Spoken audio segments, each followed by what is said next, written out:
Hello viewers, আজকে আমরা যাচ্ছি বগুড়া শহর থেকে প্রায় 25 কিলোমিটার দূরে সারিয়াকান্দি বেড়িবাঁধে। জায়গাটা কালীতলা বেড়িবাঁধ কিংবা কালীতলা গ্রোয়েন নামেও পরিচিত। যেতে সময় লাগবে 40 থেকে 45 মিনিট। একেবারে ব্রহ্মপুত্র নদীর পাড়ে, বগুড়া জেলার একেবারে শেষ সীমানায়। Let's go. আমরা আছি বগুড়ার একেবারে শেষ সীমানা সারিয়াকান্দি বেড়িবাঁধে।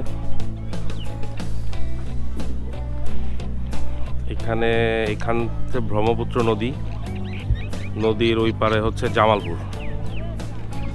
এই আমাদের নৌকা করে আমরা নদীতে ঘুরবো।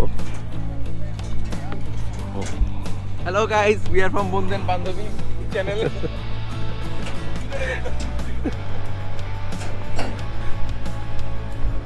আমরা এখন নৌকায় উঠবো। কোথায় নৌকায় উঠবো? কাঠের নৌকা না, লোহার নৌকা। চেয়ার নাই।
গাইস কি হয়েছে জানেন না, আমাদের পাখা ভেঙে গেছে। আমার না, নৌকার।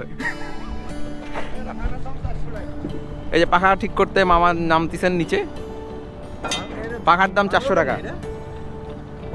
বালুতে বাড়ি খেয়ে আমাদের পাখা ভেঙে গেছে, ভাবতে পারছেন গাইস?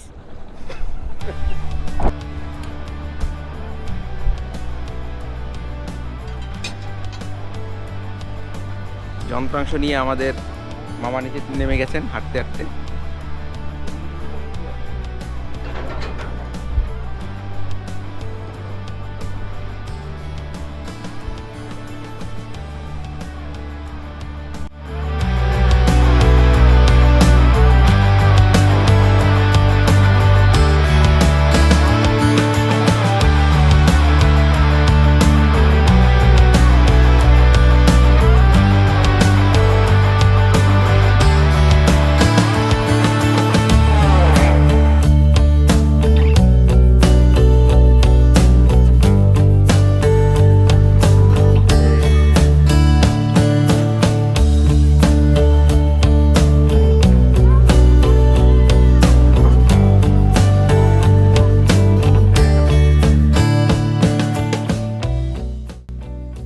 ব্রহ্মপুত্র নদে ভাসতে ভাসতে আমরা চলে এলাম চর ডাকাতিয়া নামের একটা জায়গায়। এখানে এসে খুব অদ্ভুত একটা ভাসমান হাসপাতালের দেখা পেলাম। লাইফ বয় ফ্লোটিং হসপিটাল। সম্পূর্ণ হসপিটালটাই ভাসমান। খুব সম্ভবত কোনো চ্যারিটি অর্গানাইজেশনের সহায়তায় হসপিটালটা চলে।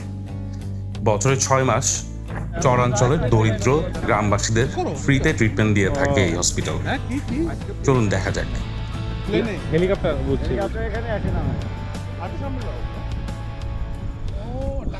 ও আচ্ছা আচ্ছা, আমরা এতক্ষণে বুঝি এটা হচ্ছে একটা ভ্রাম্যমান হসপিটাল।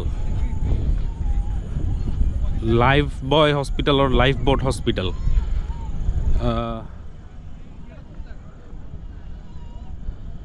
খুব ইন্টারেস্টিং লাগলো জিনিসটা। মানে প্রত্যন্ত অঞ্চল থেকে এখানে চরাঞ্চলের মানুষ সবাই এখানে এসে ট্রিটমেন্ট নিতে আসে।